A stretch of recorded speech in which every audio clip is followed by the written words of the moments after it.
I think I'm live. I have no idea what went wrong.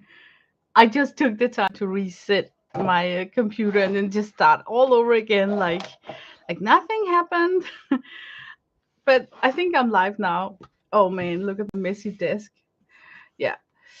Um, Today I wanted to do some sort of Hi Devin. Oh, you found me. Yeah, welcome. What the hell happened? I don't know. But I didn't want to mess with it, try to figure out what happened. So I just reset my computer. That kind of helped.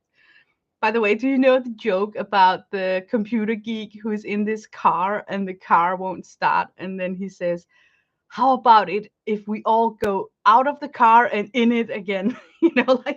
Like when you're restarting your computer. Okay. Yeah, there must be a glitch in the matrix. Oh my god, that is so hilarious. Yes. But how come that when the glitch fixes itself, you're still overweight? Why didn't it fix that? But anyway, I had a haul last week, and I bought this. It's called a watercolor book, and I thought it was be like a journal, like an art journal. But what it is that it's a paper pad in blocks, and I've been testing out the paper because price wise, I don't mind paying a little bit extra to get this super nice hardbound cover because, as we all know, we like to make our own journals. I can see that when I'm done with this paper pad, I would have like a really nice cover for my next journal. So, this is my favorite paper from Paul Rubens because it's affordable. I like the way the colors are flowing on this paper. Could be because it's 300 GSM, so it's like sturdy and it don't buckle up. I just really like this paper. So yeah, let me start. First of all, I did paint something on the last sheet of this paper right here. This I think we did on the stream. And then I used this paper here, and I actually think that this is a notch better than this one. Not a lot, but let me find a similar drawing. Like this is very similar. I don't think it's the exact same paper. I can feel that this is a bit more sturdier in it. And can you see how flat it is? Like it doesn't buckle up a lot, where this one curls up a little bit. And I think it does a lot to the presentation, when things are lying like super smooth and flat. Oh, by the way, this was the artwork in the book journal, and it scares the heck out of me. I think she looks so evil, or like I don't know. Maybe I'm watching too much true crime documentary. She just spooks me. But I do like the way that it's just so flat. I mean, bing, it's just really nice. Look at this one. It just presents itself so neatly when it's not curled up. I know you can like press this so it won't do that, but I'm too lazy to do things like that. Oh, you like them? They are inspired by Mike Jackson. I think it's an English painter. Um, Very like whimsical. And then this one is actually my favorite. It's totally like Kirsty Rice.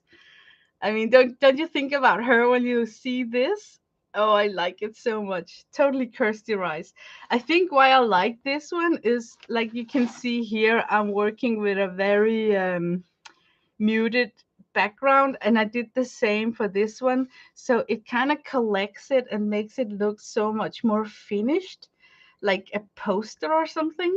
So I really liked it. Maybe, oh, we could do this today. I got it fresh in my memory what colors I used and how I did it.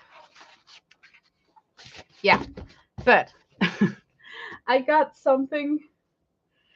that I wanted to show you guys. But now we're first gonna do the crusty rice one because oh my god, I already smudged it because it has some drying uh, times in it. So I think I can multitask and do two things at once today.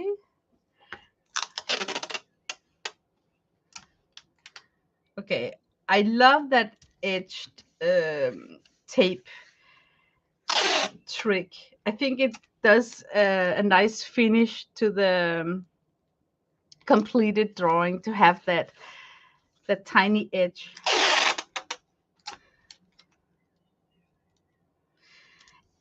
And I try to give myself like a very slim edge on these papers that are not so big because I think it's more like delicate. Okay, what did I do? Yeah, I used the M grams, that's for sure. This is my M gram palette. Very likable watercolors, American made.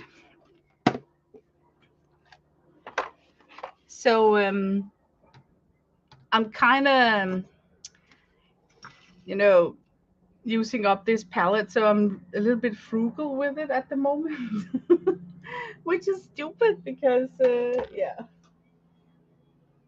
But I really should, use this paint more often because it's very likable. Okay, let me get the drawing out.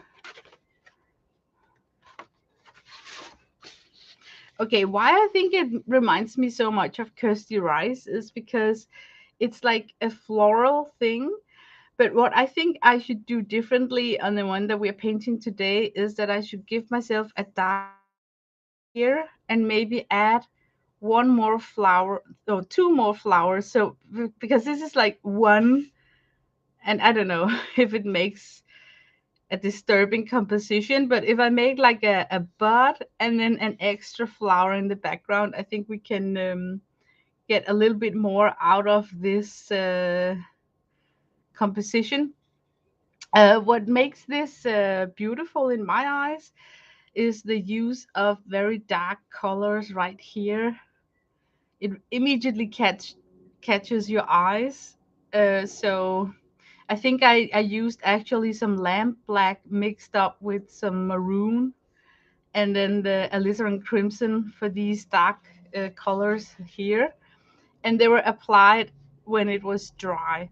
So first we're gonna do a wet in wet painting, and then we're gonna let it dry, and then come on top of it with something like really dark. Okay, let me say hello to people who are here. Hi, Devon and Deb, Tori, Gail, uh, Barbara. Did I miss someone? I don't think so. Yeah, I like the house scenes too. They're very relaxing to paint. Let's see. Did I miss anything? No, I didn't. Okay, brushes.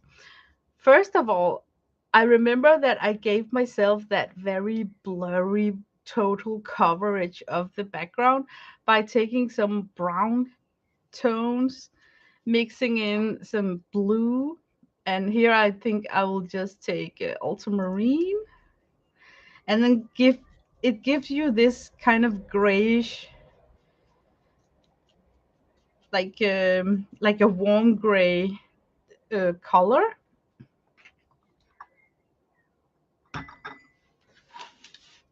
And then tons of water, lots of water. And this paper soaks in quite a bit of water. So to help me along with this wash, I missed the page.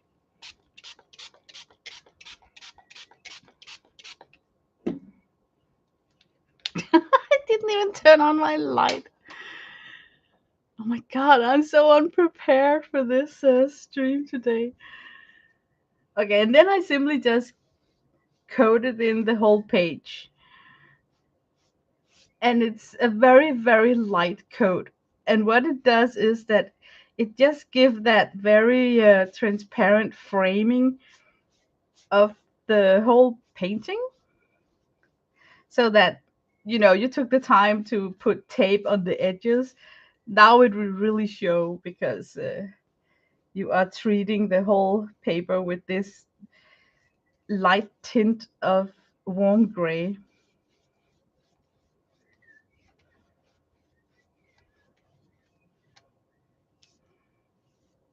Okay, and now the whole page is wet.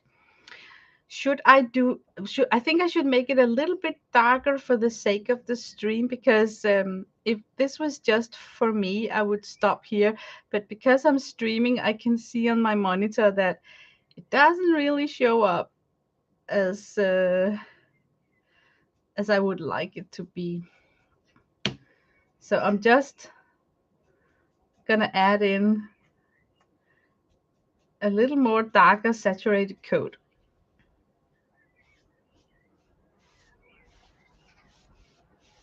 Yeah, now you guys can tell.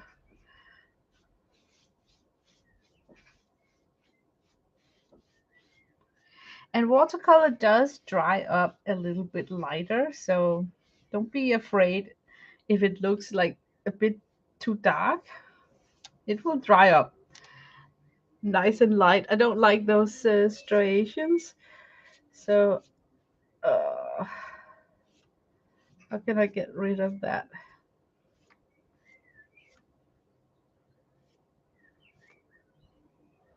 Okay, I'm just gonna leave it.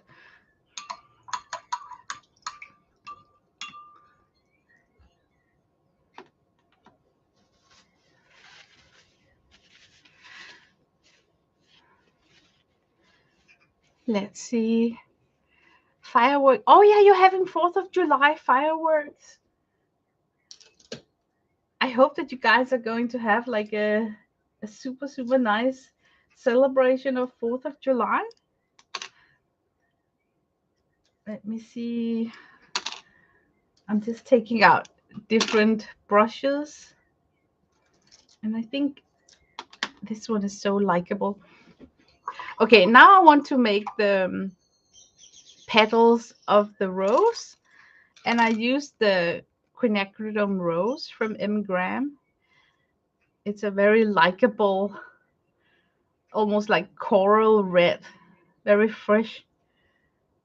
And this is where I think it's like Kirsty Rice style, because I simply just go in and do some twirls, and it's just the beginning of the drawing, so it's not gonna look like this when it's done. And then I think I should have like smaller rose up here, and maybe a rose bud down here. So we got that. And now where I have this very wet wash, I think I would like to drop in some of the dark colors in the center of the rose.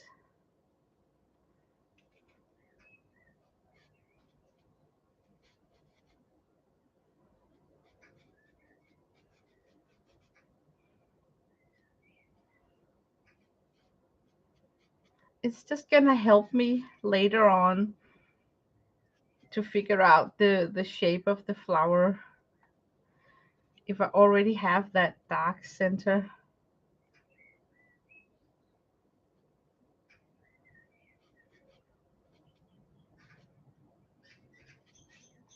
Yeah, that's gonna help me. Hi, Kathy Arbor. Oh, you streamed so late. I was asleep when you went on. Okay, what I like about working with just two colors is that you can really pick and choose. And I went with a brown color for, you can barely tell, but I'm working with a sepia that I'm mixing up with the quin rose and get this kind of grayish tone. So, and I want this bottom down here to be a little bit more darker So I think I'm gonna take my sepia and then mix it with some of the Quin Rose.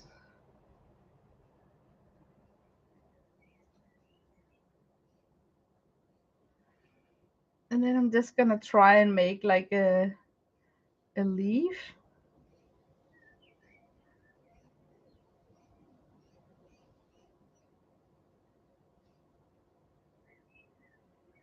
And then I just really, really like that brownish tone. So I'm actually gonna see if I can put in, maybe it was a bad idea. We'll see. I think I want to tint it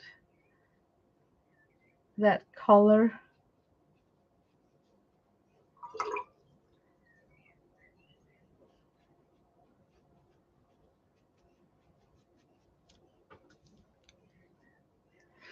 Okay, and then more of this sepia right here.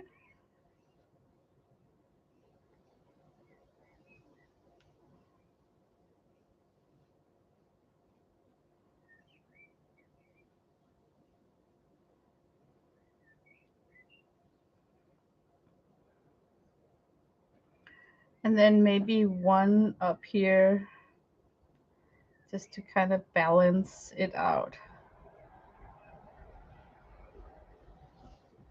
Okay, that's a good start. Yeah, I love the feathering. I like that something is blurry and something is not. Okay, and then I took this kind of, it's like a flat brush, and then I did a lot of leaf markings. I'm just gonna mix it all in this puddle right here, giving myself this brownish. And then I just went like this. Where to start? Here, maybe?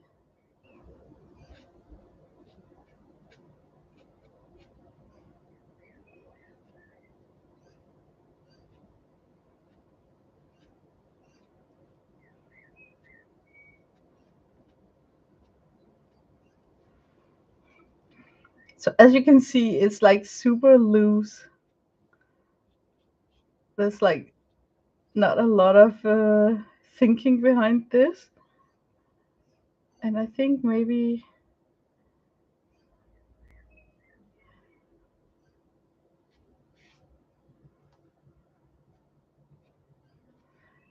something up here.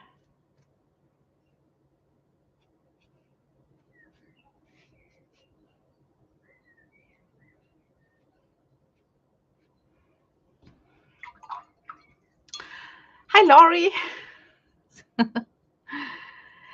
No, they are not new watercolor. It's my M Gram. It's a very well loved palette way back from 2019.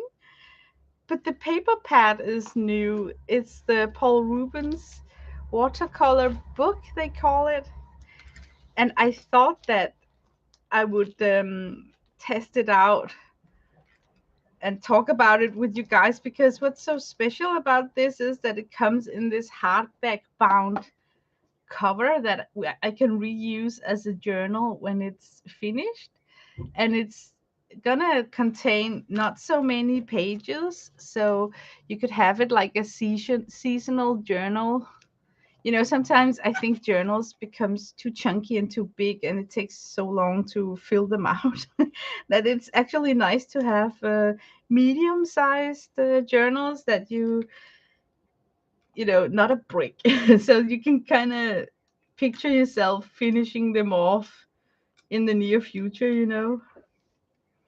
Okay, now I think that this is still like very wet, but I'm gonna work on the rose some more. And I'm using the Quin Rose.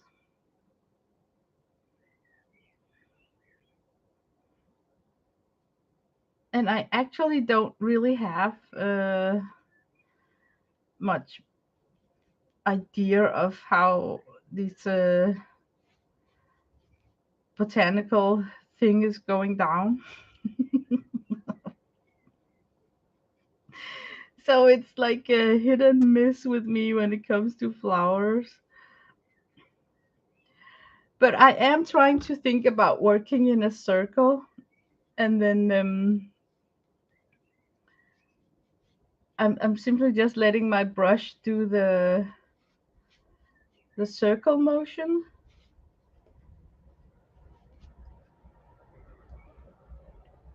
And because it's watercolor, you can do it like super light if you're not comfortable putting in the petals. So just work like super light. And then suddenly you get bolder and bolder and putting in more and more colors.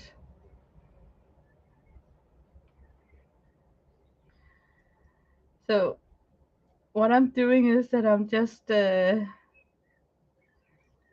thinking of working in that darn circle. Uh,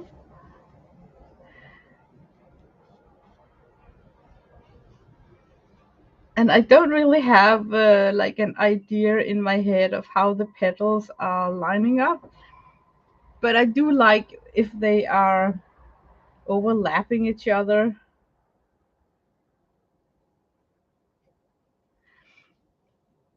And then I like to go in with something like really dark in the center.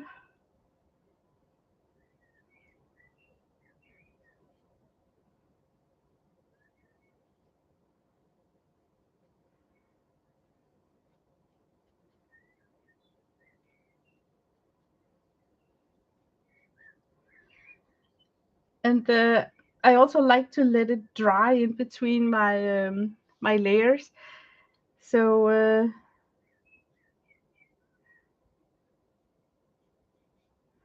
think now would be a good time to let it dry.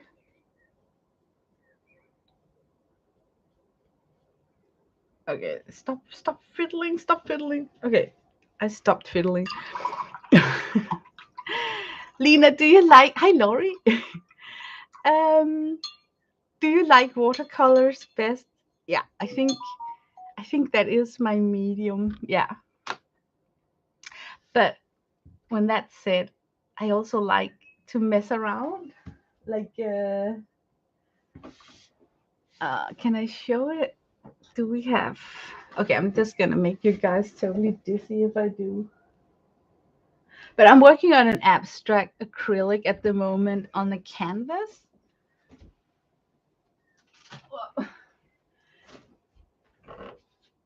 It is super huge, and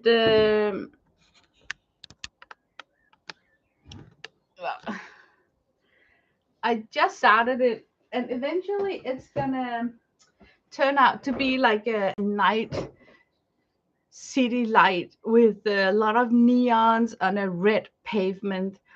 And it's done in acrylic, and I think that acrylic is the fun medium for that because it's like a layering process. And that's what I miss about watercolor, that you can't just come on top of it with a fresh new idea. So I'm in between gouache and watercolor as my best, and then acrylic because I want it to last. Does that make sense? So when I work on canvases, I do use like oil or acrylic or oil pastels. Oh my god, oil pastels is just, I mean, wow, love it a lot. Um, oh, thank you. It's just started, but yeah, I think watercolor is my go-to medium. You know, if I just should pick one. Okay, now I need some more leaves. And I do like to work with that sepia because it just gives a very interesting tone. And I warm it up a little bit with that quin rose. So I try to just keep it in quin rose and sepia for some oddball reason. And I think that I need some sort of like something with petals just to break it up.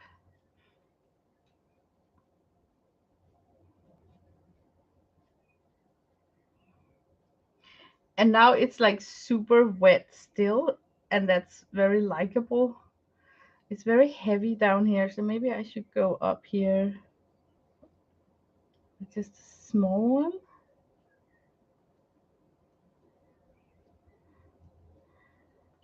And the only tip I can give you is to have several brushes on the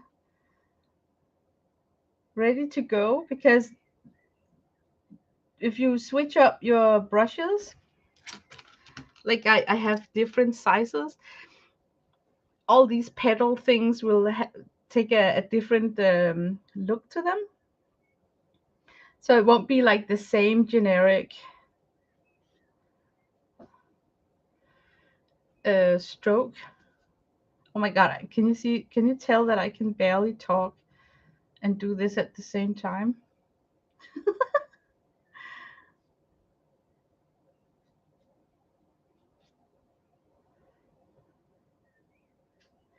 Now we got, I need maybe something that goes like this.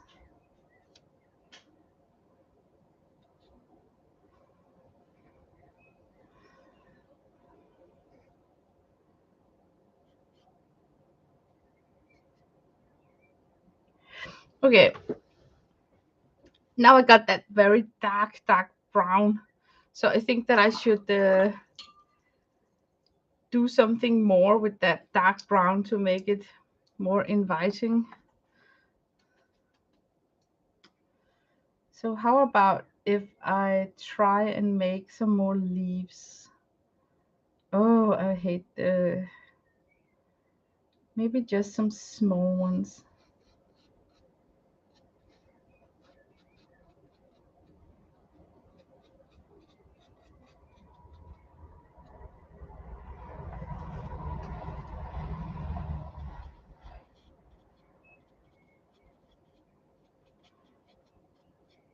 This is not the best brush to do leaves with, but, but at least they come out chunky and in a different shape that I would have thought. I love if I had something like darker down here, because then I would have a bigger contrast between the petal and the new shape, which is supposed to be a leaf. Yeah, that's better. Okay, let's get in some line work. I have a very small brush here. So if I just play with it while it's still somehow wet.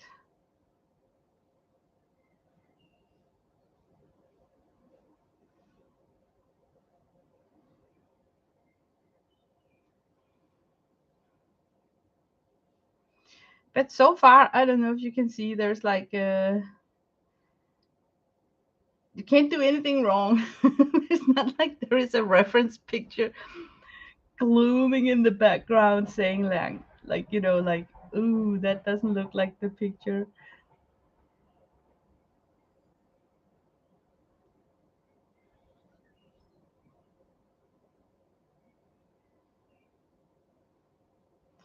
Now see, now I dislike what I'm starting up here with these, but I can blur it out with water. I somehow think that they are too thick of a line for a leaf. So I just mush my brush into it, and now it becomes just something else.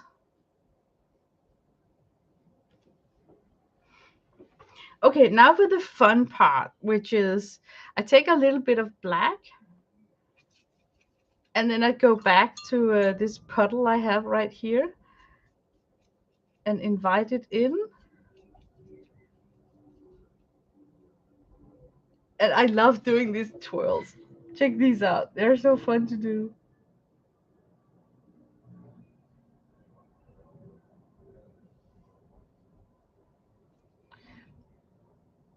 It's just a long twirly things.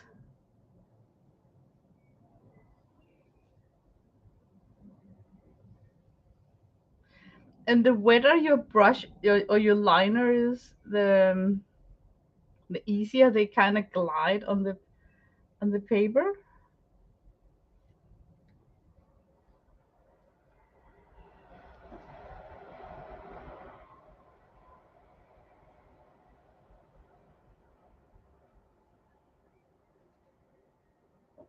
Okay, and then we need some splatters because that's how we roll. But before we do splatters, I want some more dark value up here.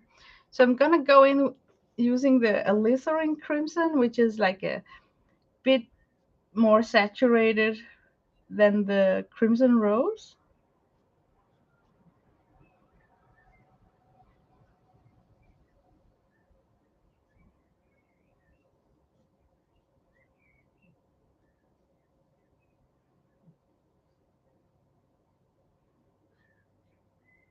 What I think while I'm doing this is that this is a light part of the flower, so I'm gonna make it dark here with contrast. And then I'm gonna pick up some of that black.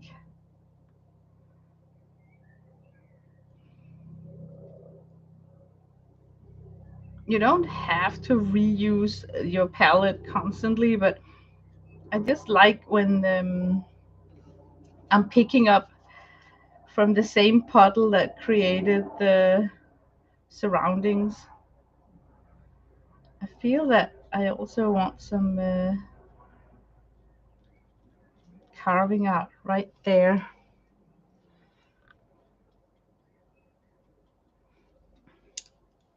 So what if we kind of made this area here a little bit more blurry? It could be like a leaf coming out.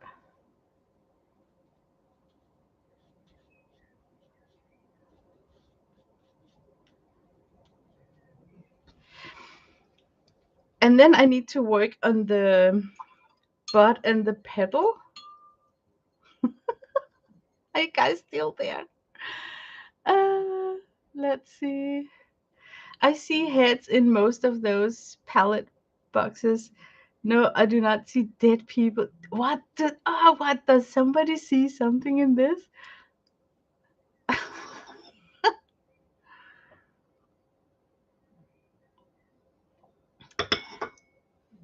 um oh, thank you, Lori. But it actually is like a play session. Like I can't really explain it, but if you if you like to play, sit and just play with it, it's most often like coming out the best, I think. I have never been like totally intimidated with the flowers in watercolor. I am it when I'm using other mediums that's more stiff, like acrylic or oil. Then it's like really, I think it's so difficult to do it in those mediums. But most of all, I find that the more abstract you can do it, and you do it by pushing and mushing down with your brush, the more likable they become because somehow they just become like an abstraction of a flower instead of a perfect flower. So suddenly your brain helps you out with putting in the missing things.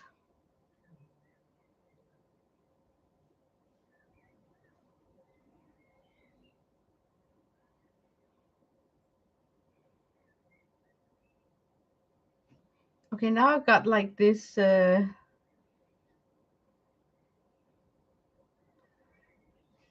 green stem thing here. So I'm just gonna dirty it up with a little bit more black down here where it begins. I don't like that the way that it looks right there, but I don't want to change it either. So, okay, now I want to come in and totally ruin it all with a ton of splatters. How about that? I'm thinking black splatters and gold splatters. Oh man, look at this.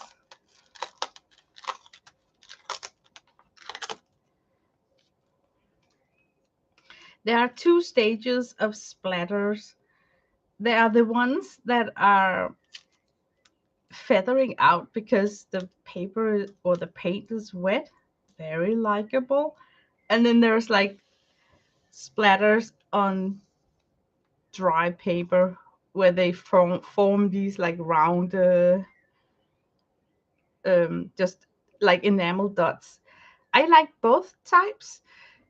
For this rose here, I would prefer some gold splatters that are feathering out. So what I'm doing is that I'm misting the flower with some water, and then I come in and do only the gold splatters, and then I wait until the paper is dry, and then do the black splatters that I don't want to be feathering out.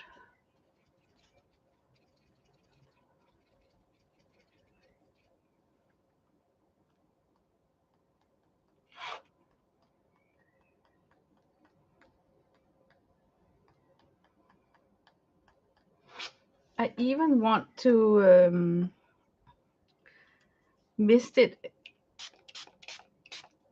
so that it will mix itself up if it wants to, but maybe it won't. Let's see.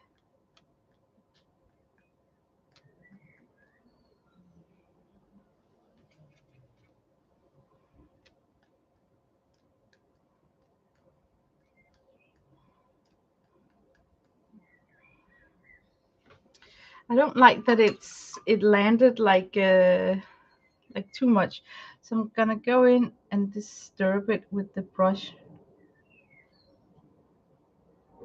You can either do it by moving it, or you can put on more pigment of the red, and then hopefully the red will take it over.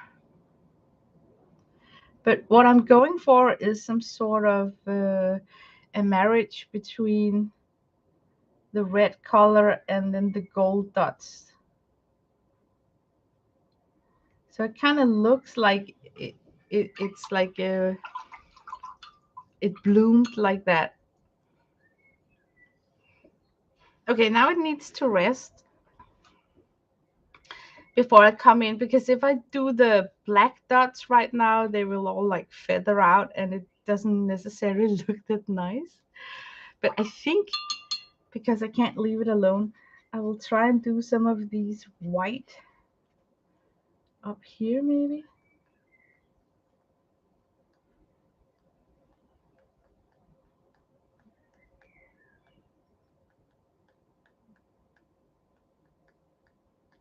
Okay, it needs to rest. It needs to rest. Let's put it aside and then come back to it when it's naturally dried up. But so far what we got is oh, does it show? Oops. Oh my god, I'm so bad at this camera angle thing. So far we got something like this up close. And can you see how the gold is nestled in? So if that dot right there is too much, you just push it with your brush, and then it kind of gets absorbed and nestled in a nicer way. But let's see how it dries up. It's always changing the way it looks when it dries up.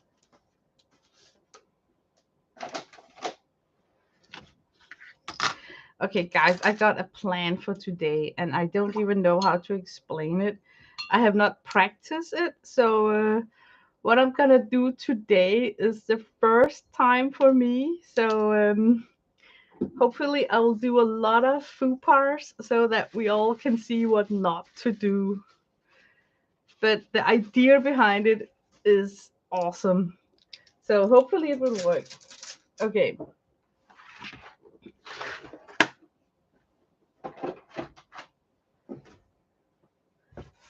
Okay, just to tell you guys the basic idea of what I have learned by watching a tiny short on YouTube. It is about the okay. Oh my God! Thank you, Kathy Albert. Yeah, how do I like the paper? I love it a lot. And actually, when I'm done with that painting and I take it off the pad, and it's completely dry, it will turn out something like this, which is a very flat and sturdy drawing. Um, I like that it is so thick that it's just it adds some sort of finish to it because the paper is so rough and thick and it feels nice to touch. So I have to say that the finished paintings done in that watercolor book is somewhat a little slightly different but better than this Paul Rubens pad right here, where I feel that the texture is too predictable. It's like Canson XL print right here, where this is more like um, I don't know. It's like there is a variation in the texture of this, which makes it feel more luxurious and makes it look more expensive than it is. so so I have to say that I'm a fan of that watercolor um, book so far. Okay, today, yeah, we're talking about vantage points and perspective lines. And I don't know, have you guys ever worked on something? Um,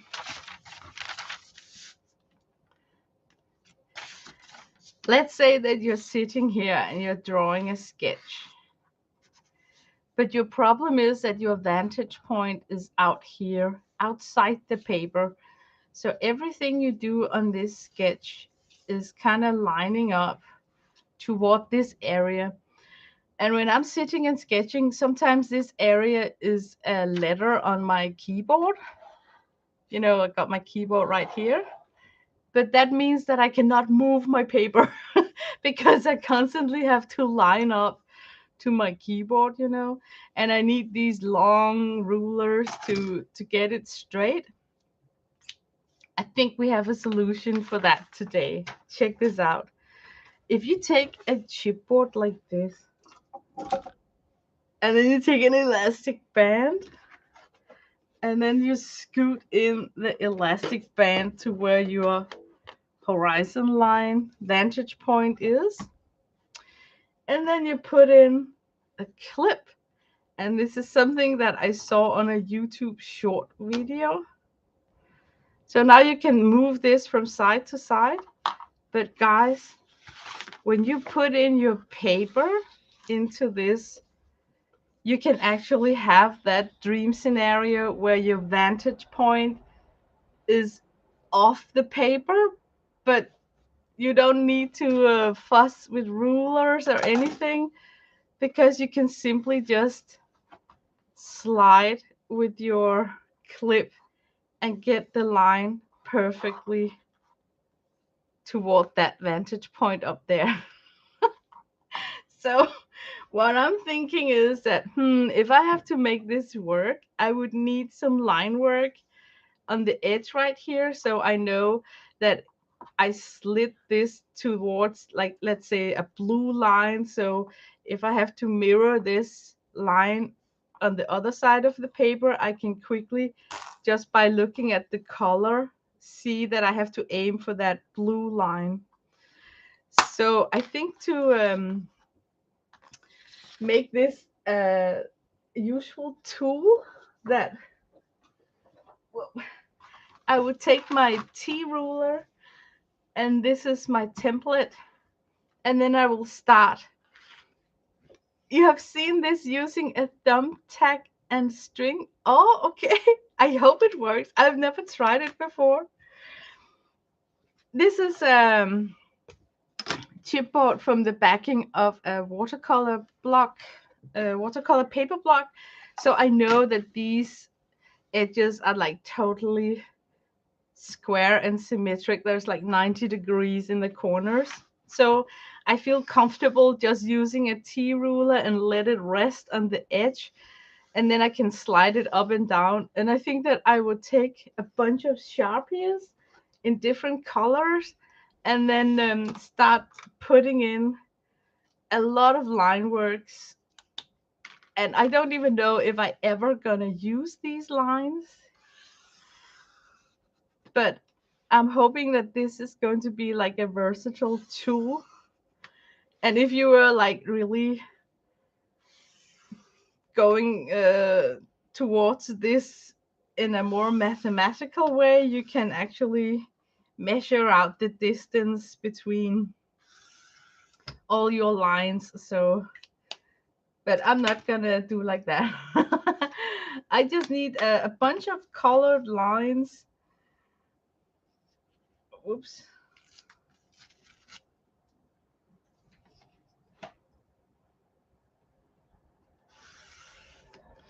So I'm just gonna give myself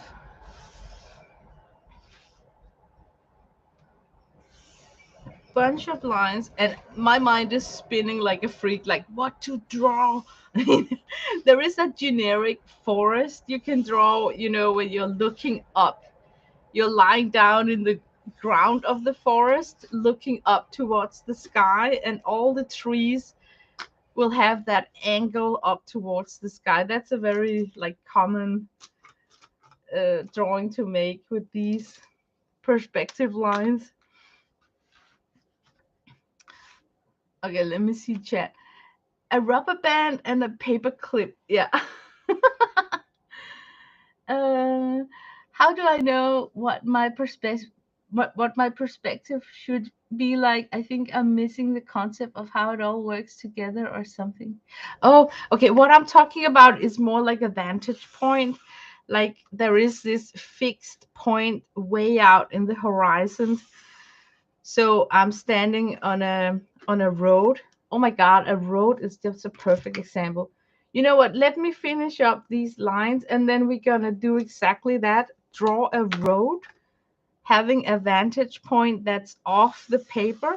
So I better can illustrate what I mean. Okay, do I have enough lines? I think I have. I need to use a blue color also, I think. Oh my God.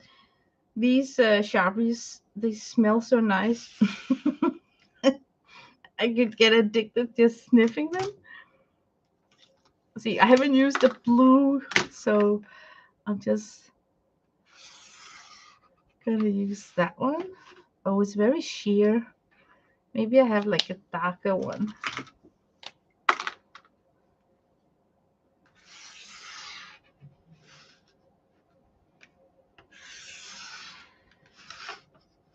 Okay, these are just guidelines because now I can put this ruler away, and this is notorious for knocking off my coffee and everything from my table. So I totally enjoy having to let that go. Then I take my elastic band, and it doesn't matter where I put it because your vantage point don't have to be in the center of your drawing. It can be a skewer to the side. As long as everything on your drawing is using the same vantage point, things will size-wise look like it fits. So what I'm doing is that I'm taking this elastic band and it's in there tight. So it may look like it's moving up here, but it doesn't. And then I'm taking in this clip, and it's basically just to have a place where I can scoot in following that pink line back and forth in case I need to. And then I take my paper. Okay, let me raise up this camera. Can you get? Whoa.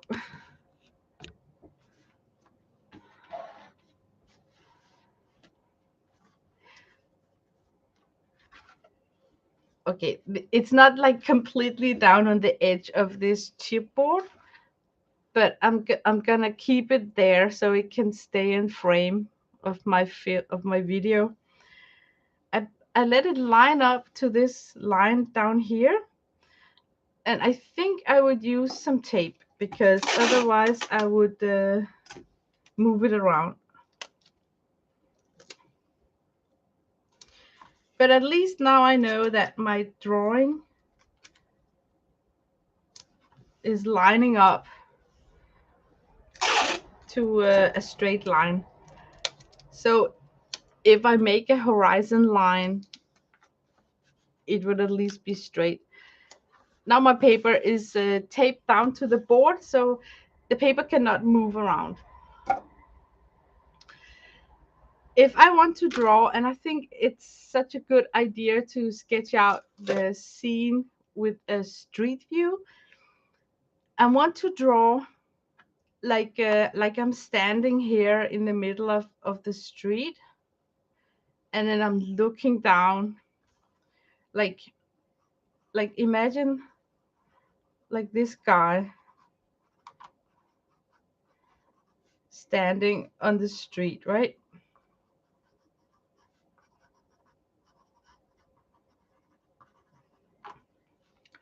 There's a guy here.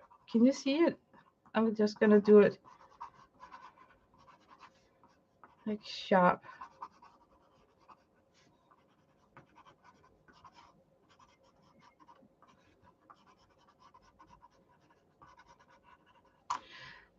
There's a guy right here. He's standing on a street. And in this case, I want it to be a vantage point that's going off the paper because that's my difficulty. So normally if I didn't have this board down here, I would look at what's on my desk, and in this case it's most likely my computer and my keyboard. So normally when I sit and sketch and I have a vantage point that's way out of my paper, I look at a letter on my keyboard. Let me pick a, this is like a Danish letter. let me move it so it's like L. I can see the L up here. So normally when I'm drawing in my lines, I would have to take my ruler, aim for the L up there, place down my stupid long T ruler in order to make that line. But now, if I choose that my vantage point is up here where the elastic begins, I don't need all that, I don't need the keyboard or the ruler because now I can just move with the clip because everything is connected up here with the elastic band. So if I want to draw uh, something, let's say I want to draw that he's standing on a road, and the road is going to start down here at the green. So I'm just moving my my clip on the green line down here, and then in theory, let me see if I can do it. I haven't done it before. I'm just using light lines. In theory, this direction here, and then I move it all the way over here, still working on the green line.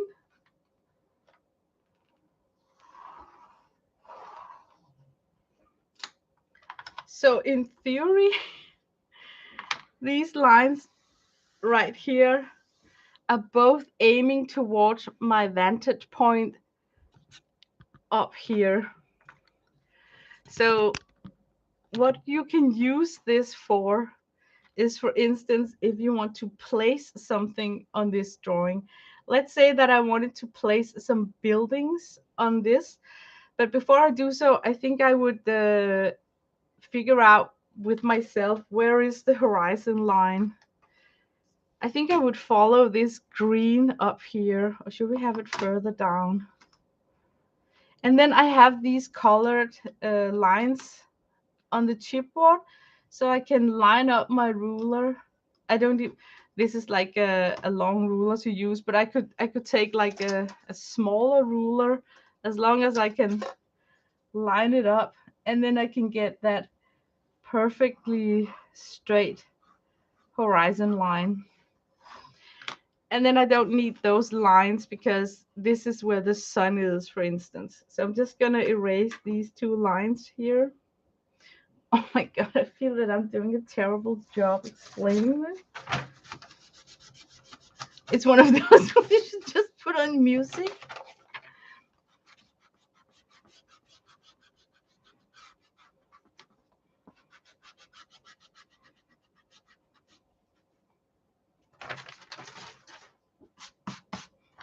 Maybe Kathy Arbor, maybe you can do this much better than me. Explain it.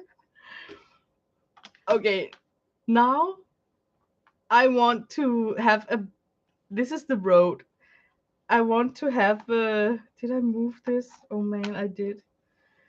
I want to have like the center of the road, so I'm just gonna follow this elastic to do those automobile stripes. Like he's walking on the road, right? They got these striations on the road. Okay, and let's say that there is a pavement, or like more road striations. I can do like this.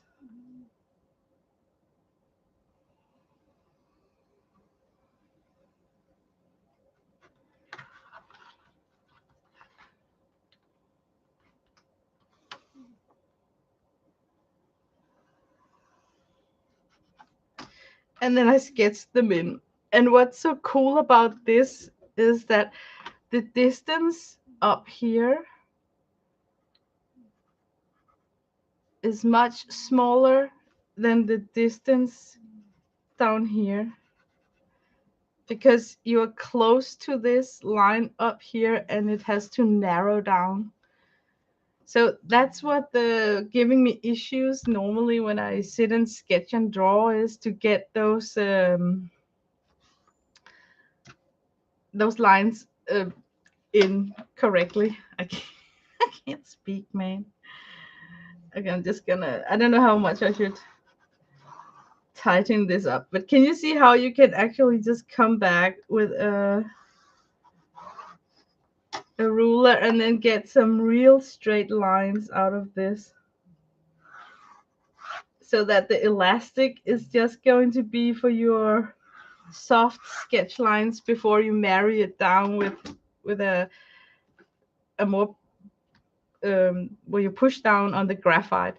Okay, let's say that we have some buildings on this road. Then what I love about this type of drawing is that you can use your T ruler, because the buildings will always be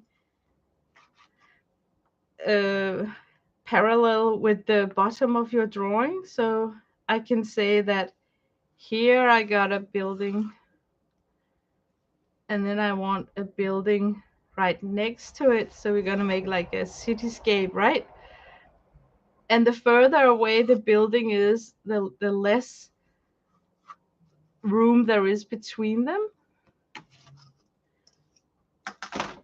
And now I haven't really decided how tall are these buildings. So I can play with this elastic, thinking like, should that building be like that tall? I'm putting it on the pink line here. And then I can follow the elastic. And I can see that it definitely has to have this angle in pen work. And then with my T ruler, I can see where they're going to meet up. They're going to meet like there. So definitely this building have this size. And what about the roof of the building?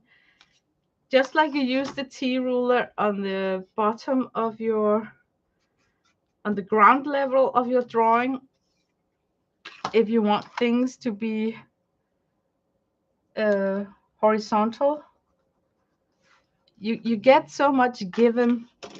You get all three lines perfectly given. So now we can make this building next to it smaller. You can just let's see if I was on the pink one here. Was it down here? It was down here.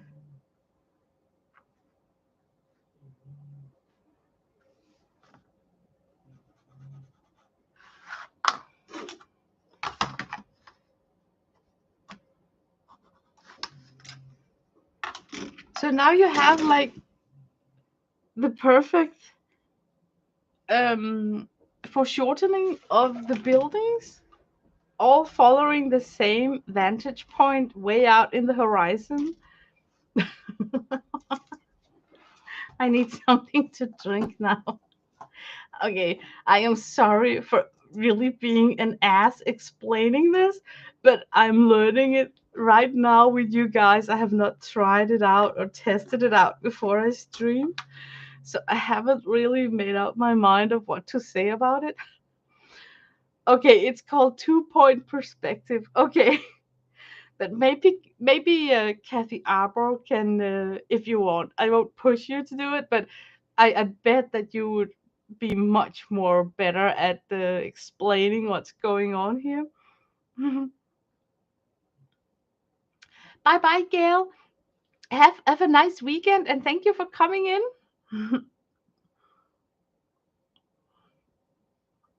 Let's see. Okay, these are not Sharpies, all of them. This right here is gel pens, and I just dropped my jar when I unboxed them because I think it said like 200 gel pens for X amount of money. Not a lot, but I kind of forgot how many gel pens I ordered. So when I unboxed them, they just went on and on and on and on. There's like so many gel pens. So it's only this section down here that's actually Sharpies. Is it hard? Am I doing great? Oh, thank you. I feel that I'm doing a really rotten job at this. Okay, but guys, let's say that this building right here got a, is it called a canopy? You know, a like an umbrella sticking out of the building. I don't know the English word for it. And we are using like that pink line down here. Then I would go back to this pink line and then I would see like, okay, where could it start? Could it even start here? I think I will lower it down. It has to be like near the ground. So, oh my god! Now the elastic snapped on me. Okay. I actually got a little bit spooked. Okay, it totally gave up. It was like, I'm not gonna be a part of this. This is too embarrassing. I come from a very proud rubber family. I'm not gonna participate in this crazy experiment. Okay, but let's say that this happened to you guys. If you have a crocodile hole puncher, I'm gonna look for mine because I don't, of course, I don't have an extra elastic. I'm not that clever. So I'm just gonna quickly take out my crocodile hole puncher and then I will punch in some holes and attach the elastic to it.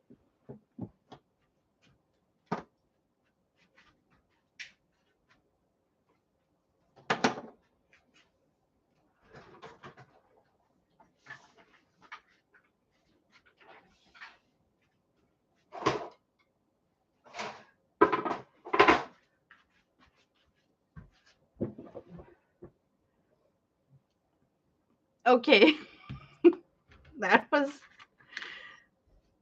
some sort of unscheduled. Okay, den er 35, den er 36, det er 15, og 3, det er 18, 18.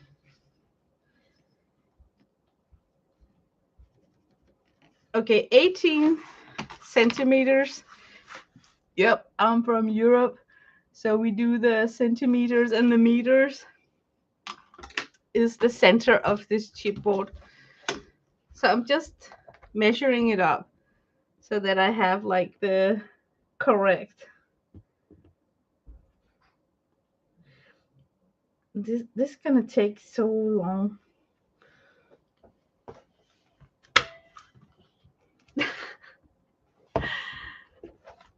Let's see up here.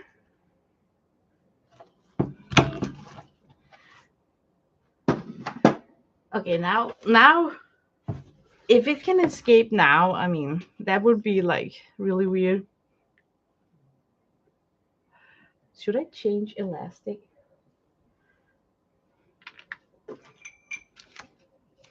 Okay, I'm gonna change elastic because I'm just thinking maybe this is just tired.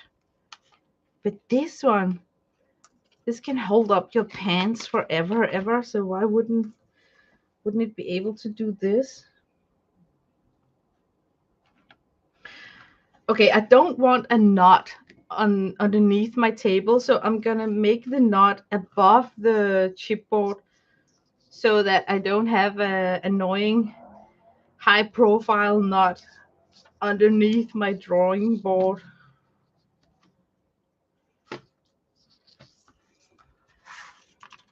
Yeah, this is a sturdy elastic.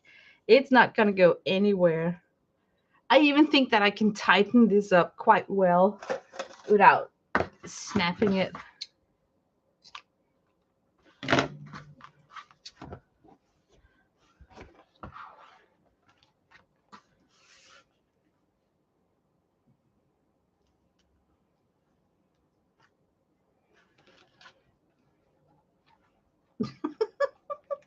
God, I can't even get it through here. Here we go. And it's lying straight. Yes. How tight can it be?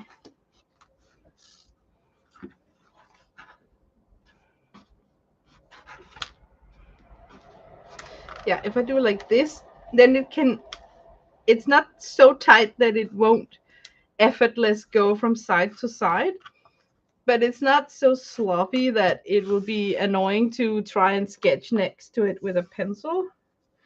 So it's like in between.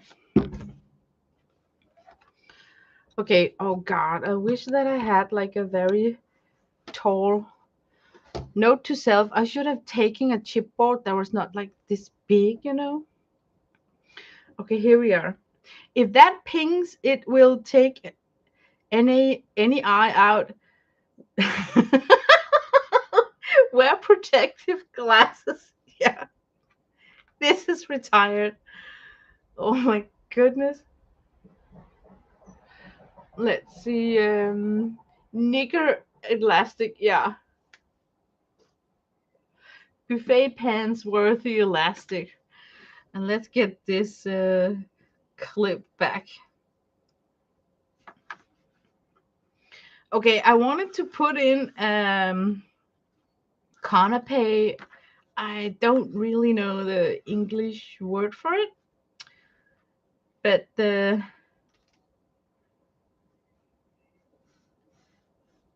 oh my God, look how I can let me erase that line. Did you guys see what magic happened with this elastic? Can you see the shadow? No, you can't. How can I illustrate? Okay, when I do like this, I can see the shadow on it casts a shadow on my paper. So I can just effortless take my pencil, oops, and use that shadow line.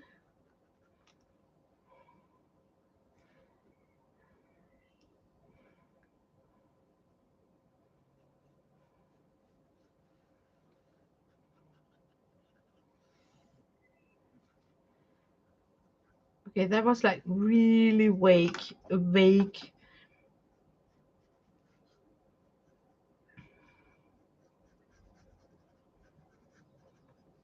Okay, I'm gonna do it thicker for you guys so you can see what I'm doing here.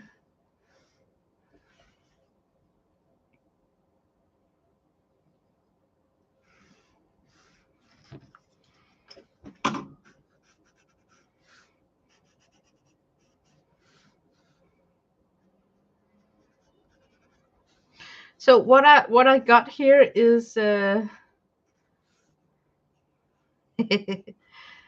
perfect angled canopy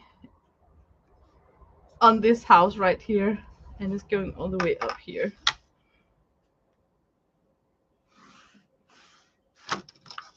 Okay, let's color it in so it's not so confusing to look at.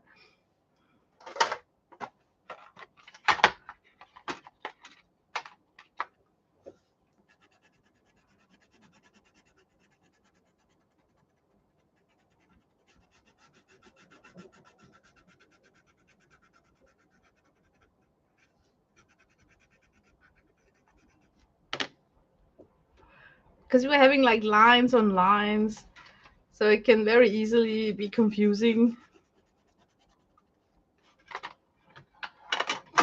Let's wet it up just for fun, just because we can.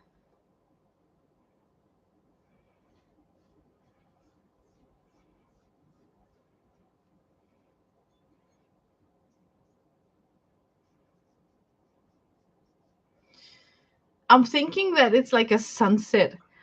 So I want to also use my colors to help me with the perspective. So I'm going like a little bit yellow like there, and I should go like black here. I don't have a black crayon in this, so I'm just gonna use the dark blue. Oh no, I should have used the, the green. The complementary color for red is green, so I should just have picked up the green.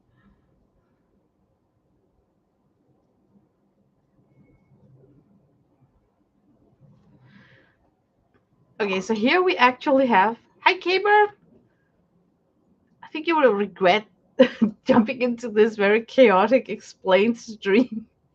But but here we actually have the start of the building. And let's say I want to put in windows. I simply can just think that I want the windows to start somewhat here.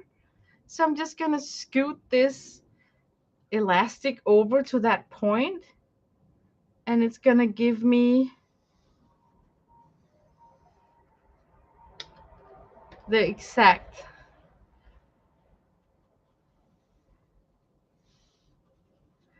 correct lines. And in this area here, we're gonna put in windows, and then we take our T ruler and put it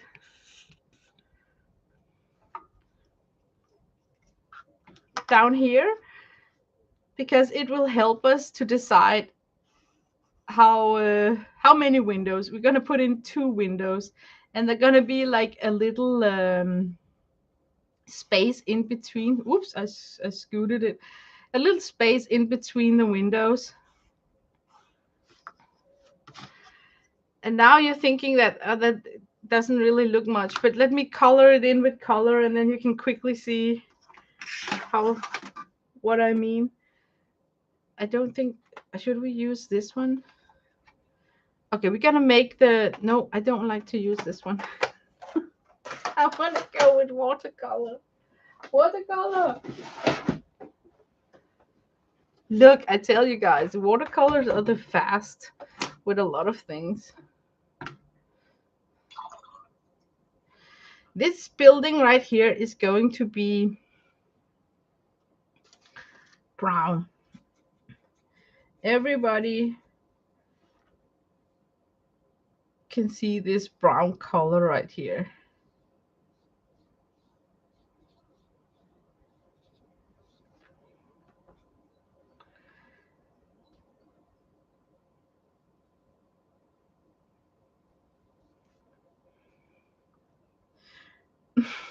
I'm holding my breath. So here we have the perfect aligned windows. I'm just gonna paint the rest of the building this brown. And now for that sunset trick. You can still, with colors, show what you have in mind. So I'm thinking that the sun is going to hit the building on this side right here. So I'm just gonna give it yellow there. And then I'm gonna take a dark one. And it's like very dark for the sake of the stream. And then I'm just gonna put in the dark color on the opposite side. And that's how I think I will use these helping guidelines also to help me color in what I'm drawing. And of course, they go all the way down. And then, of course, this canopy right here messed up with the elastic, the color. So, note to self, don't do like I am, coloring in while you still have this paper underneath this elastic. But as you can imagine, this canopy is going to cast some shadows. So let's say that let me just quickly paint in the paveway of this road right here. And it's going to be like a grayish color. So I just take some blue and some brown to make like a gray.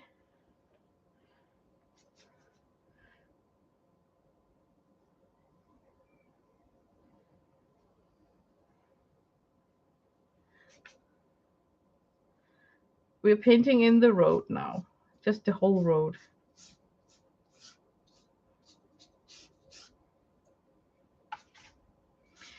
And then once again, it's sunlight. So put a little bit of yellow up here. That was a lot.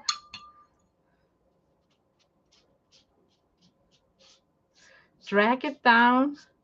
Take a little bit darker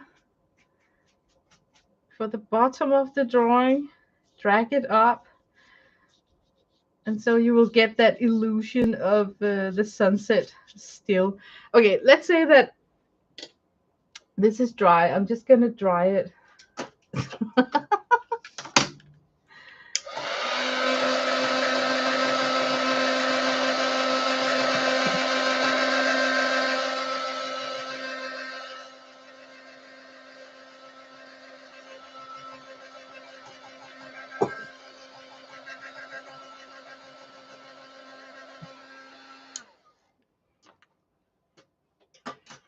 Okay, this canopy right here, it's going to cast some shadows. So I'm just going to take this helping guideline and I decide how much shadow it's going to cast. And I think it's reaching out all the way here. I'm going to make it like super dramatic, right? We're going to make it like super dramatic. I think I'm the only one who can see the line work. Let me put in the color and then you will see. Maybe you could actually even paint it like this.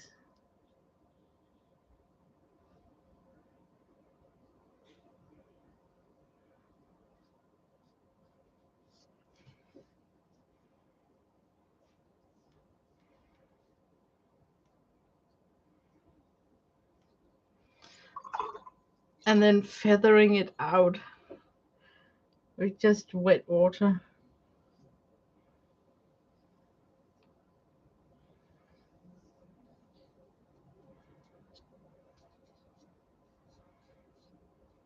All of that is in shadow. I like it. I mean, I think it's a very helpful tool. Okay, let's just for fun paint in some of these buildings.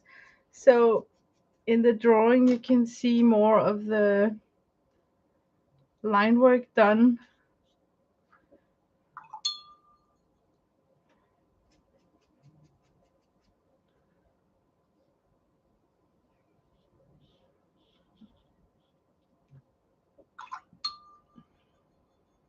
Okay, now for the hard part, we're gonna make a car. So we're gonna have what is the fun one? Okay, the sun is coming from over here.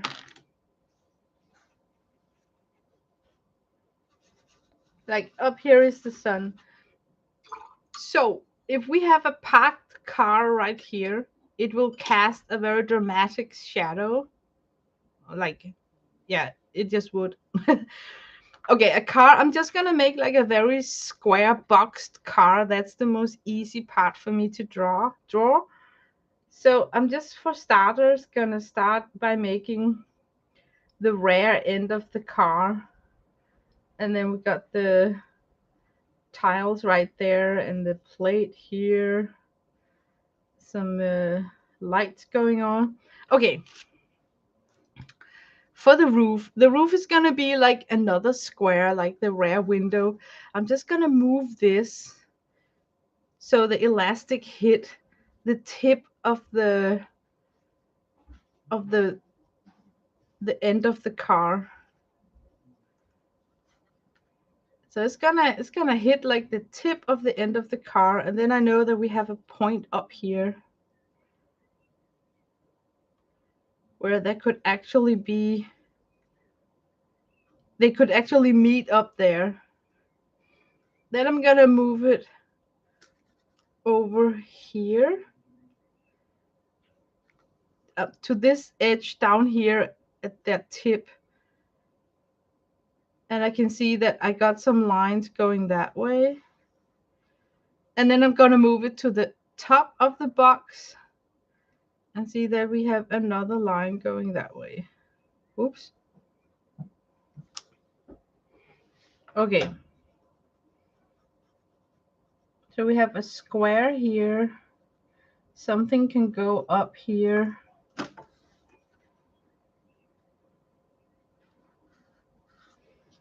And I have to go like this way.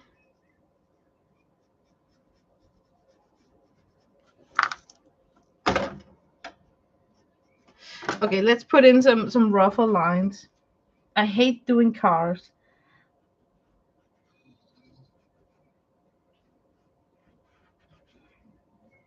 The reason why I dislike them is because they are not square boxes. So it's a bit difficult to get in dimensions on them, I think. But that's just me. But let's see.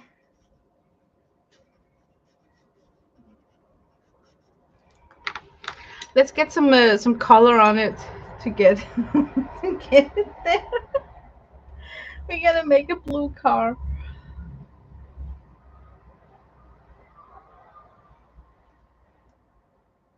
Okay, these two plates of the car would be in kind of light, but the rear end here would be somewhat in shadow.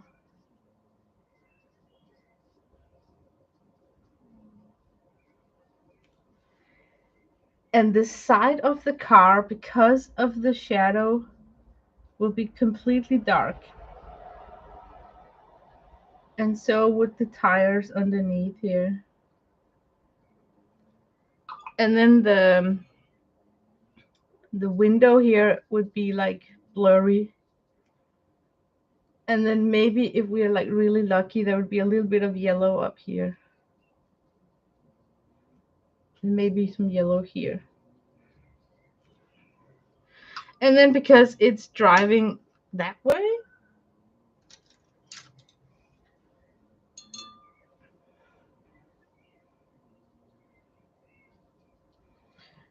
we're gonna have some red tail light. But before we do so, we're having shadows. It's coming from this direction.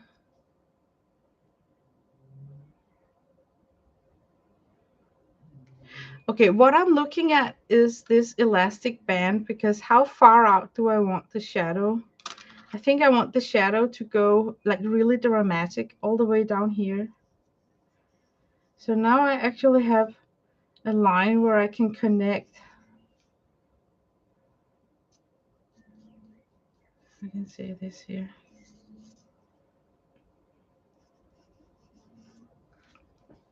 Can you see how I use the elastic to determine how long a shadow area? I would say that this whole square here would be possible to be a shadow cast by a car.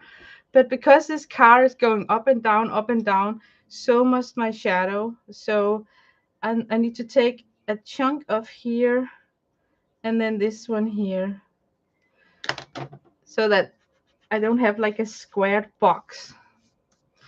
And now look how helpful it is. You come in with your watercolor.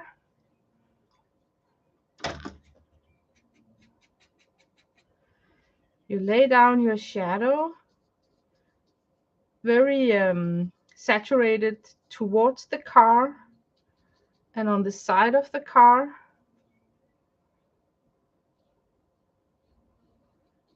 And then you take a wet brush and then you simply just drag the pigments down to where you decided that it's possible that this car could drag that kind of shadow. And then while this is wet, we're going to put in the red tail light. So give yourself like tons of red here and then let it.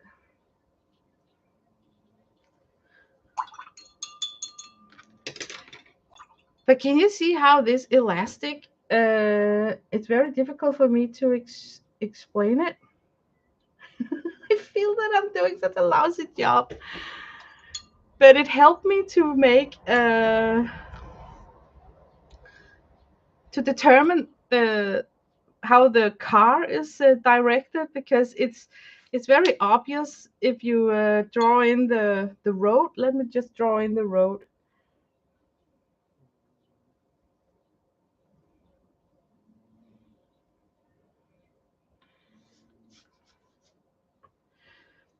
It's very obviously that it's following the same direction as this line here, and so does the shadow.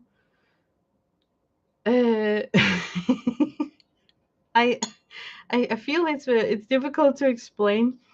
It's like a hands-on procedure. Like if you have tried to make drawings without using guidelines or a ruler, then you will find that you keep looking at some of the line work thinking that there's something wrong, but you can't put your finger on it. But this would definitely take the worst guesswork out of it. Okay, I'm sorry I haven't read chat. Now I'm gonna read chat. Okay, thank you, Tori. You will try it. I think it's helpful. Let's see. Oh, thank you, Laurie. Hi, Chris. Welcome to my channel. Oh my God, thank you so much, Kathy, for putting in a link of a video. I hope that that link is someone explaining it much, much better than I am. Lena, you could put a viewpoint on the sun and use the elastic from that point. Yes, I could. I could like punch a hole. Like imagine if we wanted the sun to be like that, I could just punch a hole up here, and then the elastic will show you, you know. Oh, can you see how the lines are just almost spot on if it was over here? Yeah. But it's fun to play with a road to begin with, because then you can really tell that that energy there is in using these line works. Like let's put in some more buildings. Let's make just some a very small one over here. It cannot be too tall because we still want the car to be soaked into that shadow. Where's my ruler there?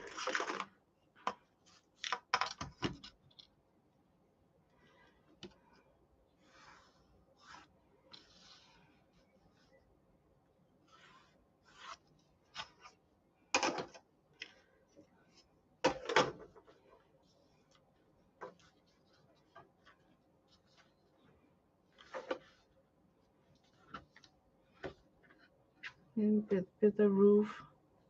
So I'm just gonna do it like this.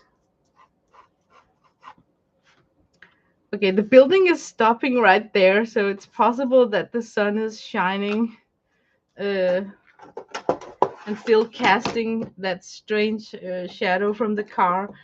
And now all this is going to be dark because it's not lit up by the sun.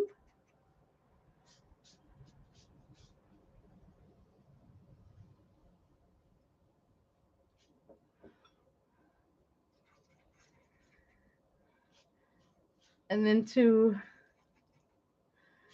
make it more interesting, put in a ton of colors in your black. So it's not just lamp black, put in some violet, some Prussian blue, some Payne's gray.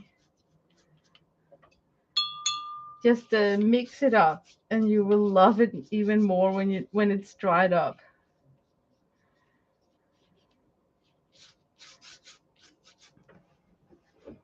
And then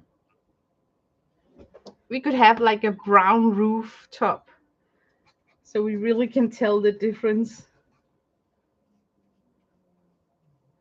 between the roof and the building's wall.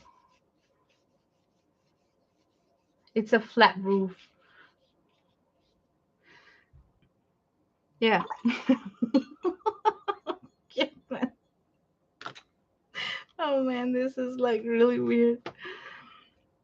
What else can we play with? We could have some trees. You can also use it for trees. Okay, let me just wing it with some trees. I'm just gonna paint directly, no sketch lines. I want like an alley of green trees, and they're gonna start right here. So I'm simply just using that the elastic to determine that alley of trees.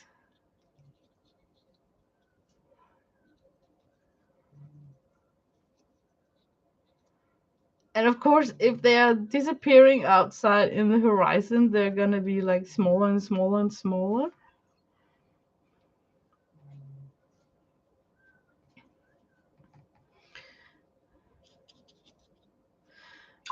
Okay, use the yellow.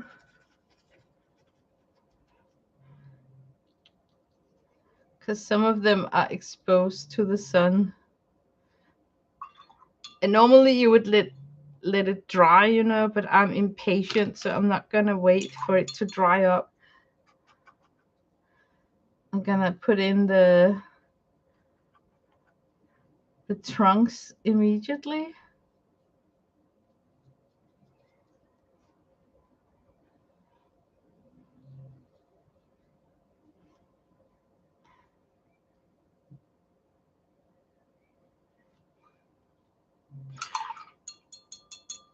And of course, that I am assuming that the road is continuing. I erased it from before, but you know, we can very quickly draw it back in.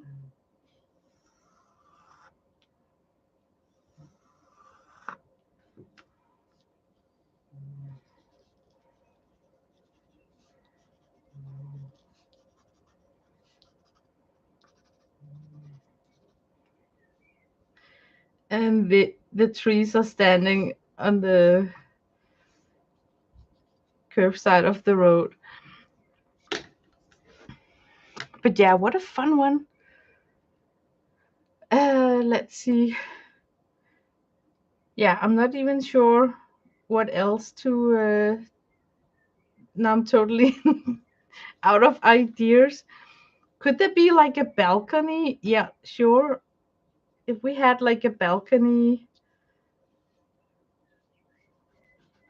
Oh, it's too wet. I'm not gonna draw on it. But just like you drew this, you can have like balconies on this side of the building. But yeah, before I forget so, and before Bob Owen comes on, I think I would love to finish off the painting that I started with So let's just quickly return to this one right here and finish it off before Bob Owen comes on, because suddenly I realized that the clock is ticking. Yeah, but it's kind of, I'm gonna sit and mess with that, the vantage point viewfinder thing. It's not a viewfinder, it's a, I don't even know what's it's called. I think it's such a bad idea that I went on with this without having testing it first. But I've just been so busy this week. Okay, I'm gonna give myself some black splatters on this one. I'm gonna try not to hit the flower itself. And then I'm gonna peel off the edge here.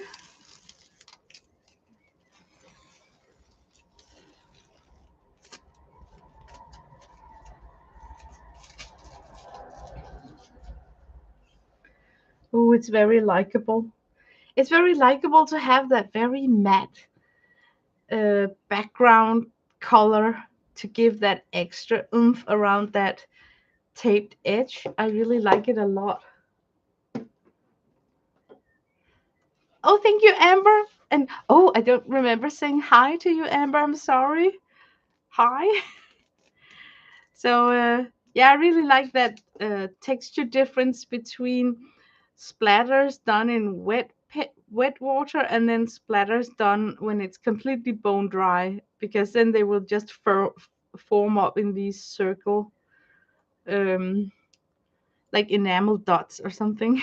So, yeah, but yeah, it was a little bit totally unstructured today. I'm sorry for that.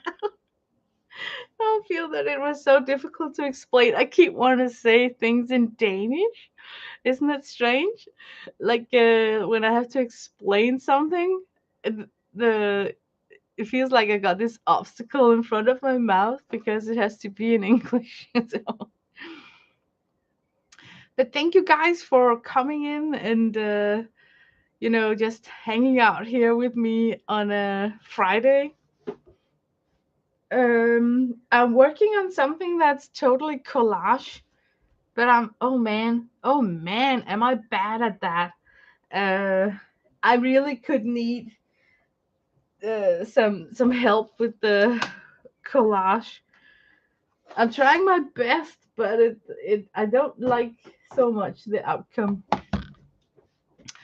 Well, I got this project where I'm taking a year of my life and writing about it, and it's just a private project that I'm doing off camera.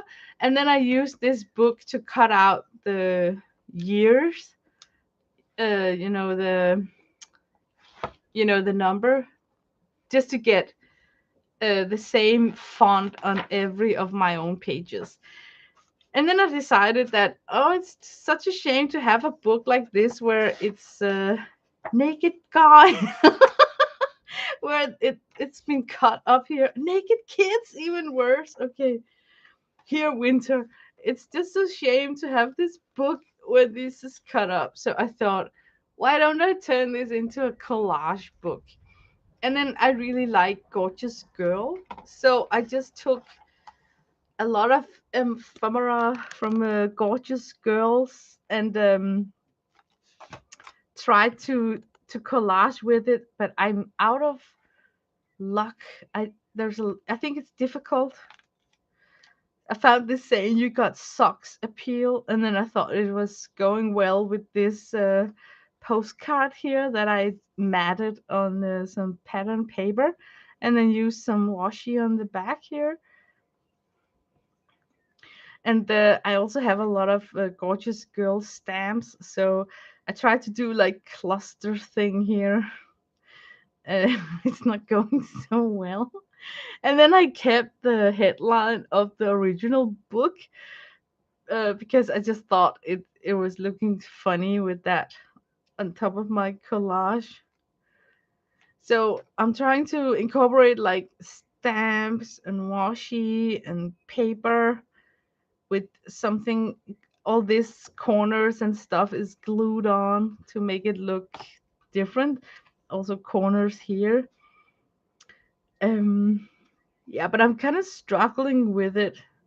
So here I'm trying to get some color in from my own homemade washi and some jelly prints, some um, what is it called? It's plastic thing here. Oh shoot me, man! I'm so bad at speaking at the moment. And here I realized that some of the pictures in this book were fun looking because they're like black and white. So the plan from now on is to preserve most of the original pictures in this book. So I'm having fun with looking at the scenery of the existing picture of the book and then see if I can collage next to it. So- and I think this is where I am right now, and I have this funky picture, and she's so not a gorgeous girl. I mean, that's very far from gorgeous girl theme to this witch right here. So yeah, and then some of the pictures are super cool. They're like this, black and white, but most of them. Oh, this is so funny. It's like two burglars caught by a policeman. So it's a strange theme to back up with some gorgeous girl. So I think that I will deviate from the theme and not have this whole book be about gorgeous girl. Yeah, it could fit here, but not on this one. So hi, Colleen. Yeah, so I'm just I wasn't supposed to do a collage book. I just felt sorry for this whole book because I started to cut in it. And oh my God, you're gonna tease me so much. This is the Danish weather throughout 100 years. Don't ask why I have a book like that. It is this is one of the first signs of Lena getting old. Like, I find it interesting to know how the weather was 100 years ago. So, but now I'm changing it up to this. I kind of like the idea, like Kathy Burke does when she works with colors. So I found this stamp and I recognized that I had like red here and here and here. So I tried to do the same, like just looking at colors and putting it in a pile next to me and then just try to work it in and not like, thinking like symbolic, like it have to be a theme of what she's doing. So these stamps are having a totally different scenario than the ephemera piece. So maybe they tried to steal gorgeous girl jewelry. Yeah, Devon, they could be. So, oh yeah, they could be like lifting off her handbag or something. But I have so much of this gorgeous girl that it's ridiculous that I don't try and use it in at least one book. I really like the whole universe with it's much more than just the little girl. It's also, the small bugs and the plants and the teddy bear and there's a lot of small things that's super cute. Like this sticker down here. It's like the gorgeous girl style. It's just likable. So I think I will try and bring out more of that that world. Like this bow right here is also so gorgeous girl. I mean, if I saw this drawing elsewhere, I would immediately think about gorgeous girl theme. So yeah. Huh. Oh, thank you. Thank you, Colleen. I think it's more difficult than you. I think I think too much when I do these collage things. I should just go from instinct. and do like K-Berg does, just put things in color themes and then work with that small pile instead of thinking that I got all this stash. So I think the size of the stash is confusing me in this little collage project. Uh, I never thought to use them like this. Try it out, Lori. If you have a lot of, I just cut them out. I have them on postcards and stuff, and I just cut it out. So, but now there is like 5 minutes. Yeah, it's fun to use up the little bits. Oh my god, little bits! You should see my stash. I'm gonna pull it out so you can see what I'm up against.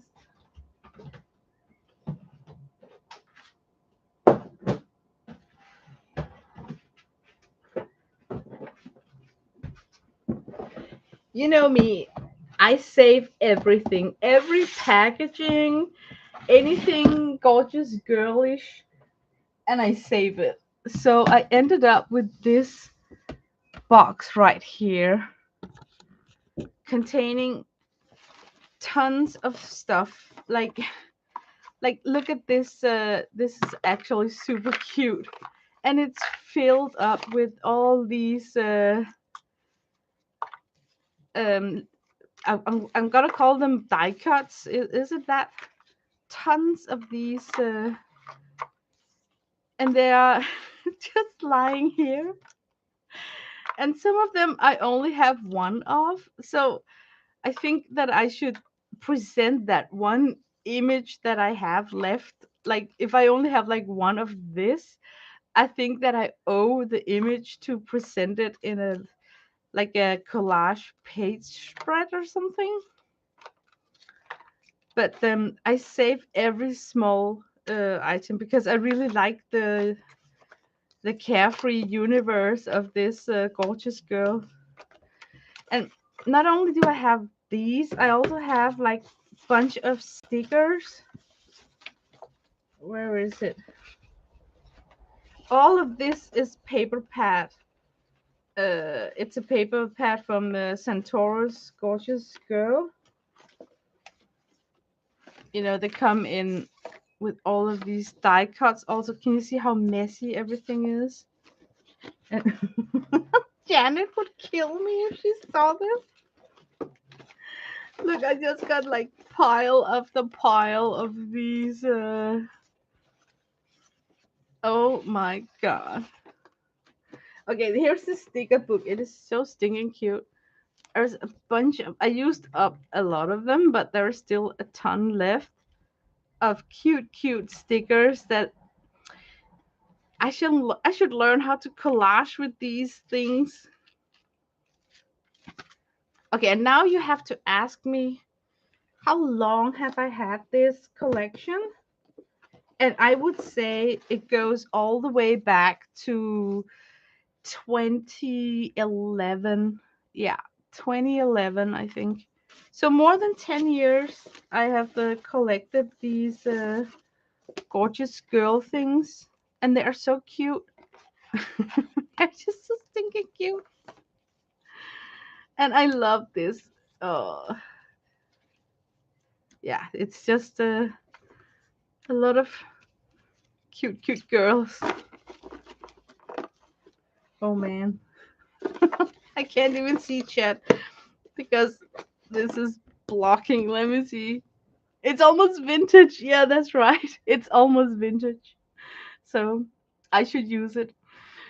But hi Janet. Oh my god, you're gonna get a heart attack. I just went through this messy box of gorgeous girl stuff. You would get a heart attack if you saw this. Okay, I better hide it away. Listen, guys, now we have to say goodbye and go over to Bob Owen. So we won't be late. Thank you guys for coming and sharing this Friday with me. I really love you all. Hi, Dar. So see you at Bob's Owen. I'm gonna lurk and eat dinner. So have an awesome week. Bye bye.